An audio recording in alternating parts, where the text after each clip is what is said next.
বিপদ সীমাৰ ওপৰে বৈ আছে মহাবাহু ব্ৰহ্মপুত্ৰৰ জলস্তৰ। দিখৌ নদীয়েও ধাৰণ কৰিছে কালৰূপ, যাৰ পৰিপ্ৰেক্ষিতত জিলা প্ৰশাসনে এক নিৰ্দেশনা যোগে দিচাং মুখ টেকেলিফুটা পাৰ ঘাটত ফেৰী সেৱা বন্ধ কৰি দিছে অনিৰ্দিষ্ট কাললৈ। ইতিমধ্যে ব্ৰহ্মপুত্ৰৰ বানত বুৰ গৈছে শিৱসাগৰ জিলাৰ কোঁৱৰপুৰ মৌজাৰ কুৰিৰো অধিক গাঁও। বুৰ গৈছে দিখৌ মুখৰ বিস্তীৰ্ণ এলেকা। বৰলুইতৰ বানে বাৰুকৈ প্লাবিত কৰিছে ঐতিহাসিক দিচাং মুখৰ প্ৰায়বিলাক গাঁও। বানপানীৰ কবলত পৰিছে দিচাং মুখৰ তিয়হ বস্তি, লিগিৰিবাৰী, মাজৰবাৰী, অফলা, দিখৌ মুখৰ সৰাগুৰি চাপৰিকে ধৰি বিস্তীৰ্ণ এলেকা। বানে বুঢ়াই পেলাইছে বিদ্যালয়, নামঘৰ, বাটপথ, স্বাস্থ্যকেন্দ্ৰ, কৃষিভূমি আদি। ফলত বাৰুকৈ সংকটত পৰিছে জনসাধাৰণৰ লগতে পশুধন। বানাক্ৰান্ত অঞ্চলৰ শ শ পৰিয়ালে বিশুদ্ধ খোৱা পানীৰ অভাৱত হাহাকাৰ কৰাৰ সমান্তৰালকৈ বিপদত পেলাইছে পশু খাদ্যৰ নাটনিয়ে। আনহাতে দিখৌৰ বাঢ়নি পানীয়ে ভাটিবন গাঁও, বলিয়াঘাট, চলেগাঁও সহ বহু গাঁও প্লাবিত কৰিছে। বিশেষকৈ ভাটিবন গাঁৱত মানুহৰ ঘৰৰ ভিতৰত এবুকু পৰ্যন্ত পানী হোৱাত হাহাকাৰ লাগিছে জনসাধাৰণৰ মাজত। এই বিপদ কালত বানাক্ৰান্ত ৰাইজৰ কাষলৈ গৈ পৰিস্থিতি বুজ লৈছে শিৱসাগৰ সমষ্টিৰ বিধায়ক অখিল গগৈ। ইটানগৰৰ পৰা অহা NDRFৰ দলৰ সৈতে উদ্ধাৰ অভিযানত নামিছে অখিল গগৈ। পুৱাৰে পৰা বান বিধ্বস্ত এলেকালৈ গৈ সহায়ৰ হাত আগবঢ়োৱা বিধায়কগৰাকীয়ে নদীৰ মথাউৰিৰ ভিতৰত অত্যন্ত বিপদজনকভাৱে বসবাস কৰি অহা ভাটি বনগাঁওবাসী ৰাইজক উক্ত স্থানৰ পৰা স্থানান্তৰিত কৰি আন ঠাইত মাতৃৰ ব্যৱস্থা কৰিবলৈ চৰকাৰক আহ্বান জনায়। আনহাতে শিৱসাগৰৰ দিচাংমুখ, অফলা, সৰাগুৰি চাপৰি, চলে গাঁও আদি বিভিন্ন স্থানত বান পৰিস্থিতিৰ বুজ ল'লে মন্ত্ৰী বিমল বৰাই। বানৰ তাণ্ডৱত ঘৰ এৰি মথাউৰিত আশ্ৰয় লোৱা লোকসকলৰ সৈতে মত বিনিময় কৰি মন্ত্ৰী বিমল বৰাই বানাক্ৰান্ত ৰাইজক প্ৰদান কৰে সকলো প্ৰকাৰে সহায়ৰ আশ্বাস। আনহাতে দিচাংমুখত হৈ থকা গৰাখহনীয়া সমস্যাৰ স্থায়ী সমাধানৰ বাবে পদক্ষেপ লোৱাৰো প্ৰতিশ্ৰুতি দিয়ে মন্ত্ৰী বিমল বৰাই।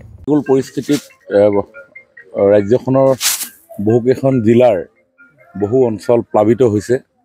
শিৱসাগৰ জিলাৰো এই দিখৌমুখ, দিচাংমুখ তথা শিৱসাগৰ চহৰো যথেষ্ট এই পৰিৱেশত ক্ষতিগ্ৰস্ত হৈছে আৰু সেইকাৰণে যাতে জনসাধাৰণৰ জীৱন সম্পত্তি কোনো কাৰণত হানি বিঘিনি নহয়, তাৰ কাৰণে চৰকাৰৰ তৰফৰ পৰা সকলোখিনি সতৰ্কতা অৱলম্বন কৰা হৈছে। মাননীয় মুখ্যমন্ত্ৰী ডাঙৰীয়াই প্ৰতি মুহূৰ্তত গোটেই বিষয়টো চোৱা চিতা কৰি আছে আৰু যোৱা ৰাতিয়ে মোক শিৱসাগৰৰ অঞ্চলসমূহৰ ৰাইজৰ ওচৰলৈ আহিবলৈ তেখেতে আহ্বান জনাইছিলে আৰু তাৰ পৰিপ্ৰেক্ষিতত মই আজি আহিছোঁ আৰু সেই ৰাইজৰ লগত বাৰ্তালাপত মিলিত হৈছোঁ।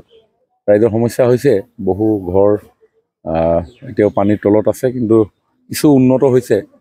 আপোনালোকৰ মতেই যোৱা পৰহি যথেষ্ট পানী আছিলে বুলি কৈছে, অভাৰটপো বহুত হৈ আছিলে, কিন্তু লাহে লাহে কমিছে আৰু আজিৰ পৰা আমি ৰাইজৰ সুবিধাৰ কাৰণে কিছু খোৱা বস্তুৰ ব্যৱস্থা কৰিছোঁ।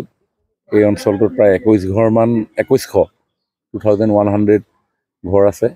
প্ৰত্যেক প্ৰাপ্তবয়স্কক আমি 600 গ্ৰামকৈ আৰু আমাৰ সৰু ল'ৰা ছোৱালীৰ কাৰণে 400 গ্ৰাম চাউল 3 দিনৰ কাৰণে আমি আজি দিয়াৰ ব্যৱস্থা কৰিছোঁ। সেইধৰণে 100 গ্ৰামকৈ দাইল আৰু নিমখো আমি দিয়াৰ ব্যৱস্থা কৰিছোঁ, যাতে কোনো তেওঁলোকে খাদ্যবস্তুৰ সংকটত পৰিব লগা নহয়, তাৰ কাৰণে ব্যৱস্থাখিনি কৰা গৈছে। ব্ৰহ্মপুত্ৰৰ পানী যদিও হ্ৰাস পাইছে, কিন্তু দিখৌ বানে আজি শিৱসাগৰৰ বহু অঞ্চল প্লাবিত কৰিছে। দিখৌ বানে বেছি আজি তাণ্ডৱ সৃষ্টি কৰিছে। হয়, এতিয়া আজি ব্ৰহ্মপুত্ৰৰ জলস্তৰ কিছু নিম্নগামী হৈছে, কিন্তু অন্যহাতে দুই এখন নদী পাহাৰৰ ফালে বৰষুণ দিয়াৰ কাৰণে বৃদ্ধি পাইছে বুলি খবৰ আহিছে।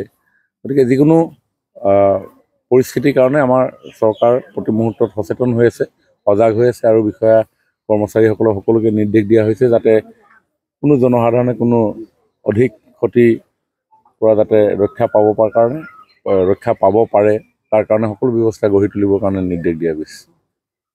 শিৱসাগৰৰ পৰা ছৈয়দ মুস্তাকুৰ ৰহমানৰ ৰিপৰ্ট, অসম আদিত্য।